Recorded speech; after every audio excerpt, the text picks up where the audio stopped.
Hello guys, I'm Chelsea. Today I'm going to go over questions 16 and 20 with you guys. So let's get started. So number 16. The scale of measurement that is used to rank order the observation for a variable that's called the. So we're going to look at the choices that we have here. So nominal. So usually nominal, the two words that you're going to consider is use tags or label to associate a value with the rank, and the differentiate item based on their category they belong to. So for this one, it also mentioned about rank, but two things that you heard, it's tags and label. So we know A, it's not the answer. So let's look at B. So B, interval scale. So interval scale defined as a quantitative measurement scale where the variable have an order. So for this one, the definition mentioned like its order, and also it's the difference between the two variables is equal. So therefore, we know B is not the one because the question said rank order. So it's something specific with ranking. So for C, we know the definition of it, a statistical data type where the variable are in order or rank, but without a degree of difference between categories. So this one actually makes sense, is similar to the question. And then now we're going to look at D just in case. For D is ratio, so it's a proportional ratio of the linear dimension of the model to same feature of the original. So same thing about ratio, so the measurement is basically ratio. So we know the answer for sure, it's going to be C. So now we're going to look at number 17. So number 17. So the empirical rule states that the data having a bell-shaped distribution and a percentage of data value being within one standard deviation of the mean is approximately. So we know the graph will look something like this. So here. So we know the middle actually is 68%. And the side from here to here actually is 95%. And at the very end, there's a 99.7%. So for this one, it asks for the percentage of within one standard deviation, the mean is approximate. So which is the one in the middle. So the answer will be 68%. Moving on to 18, the variance of the sample. So for A, it cannot be 0, so which makes sense because for variance, it's basically going to be either positive variance or negative. So it's going to be something, also it will be 0 because when you do square of 0, which is just 0, because for variance, actually when you do the calculation, it will kind of result from like a square. So A, it's not the answer. We look at B. So it can never be negative.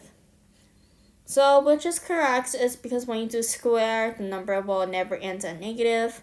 So it was going to be either 0 or positive. And in C, it can be negative, which is not correct. It's because when you do square, negative on negative, it's going to be positive, and positive times positive square is also positive. So it's not C. And then it cannot be less than 1. Actually, it can be greater than 1 is because the number is really pretty flexible, so it can be any numbers that is greater than 0 or 1. So it's not D, so therefore the answer can never be negative. Okay, we'll move to question 19. So for 19, when we look at, so for data skewed to the left and the skewness is. So when you look at the graph, this one.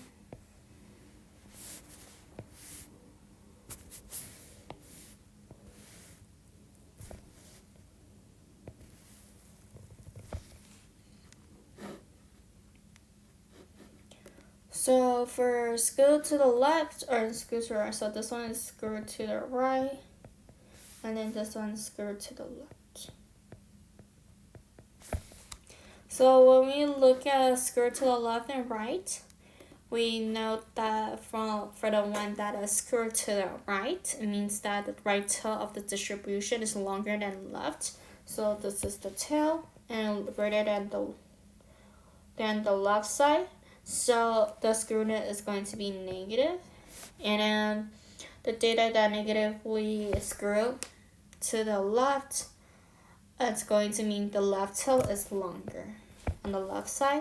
And then the skewedness is going to be, the number is going to be positive, and then if the square root is equal to 0, which is going to be in the center, where the square root is going to be 0, which is going to be perfect, symmetrical.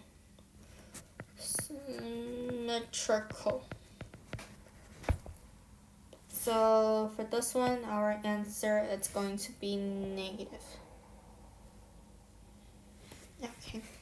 And then data collected at the same or approximately the same point in the time R. So it's basically, for this one, it's basically going to be definition wise.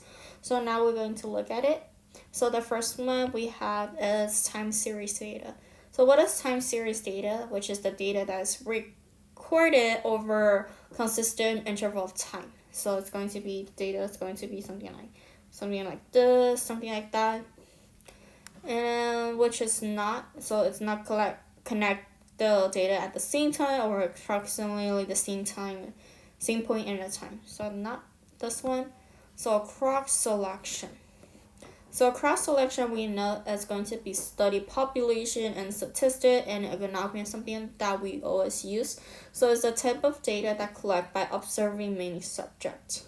And also for this type of data collected is by observing many subjects at the same point or period of time. So with this one, it's actually the same as the question, so I'll separate it up and approximate time series data. So from approximate time series data, it's basically going to be something similar to the time series, but it's about the same time that actually you do the time series data.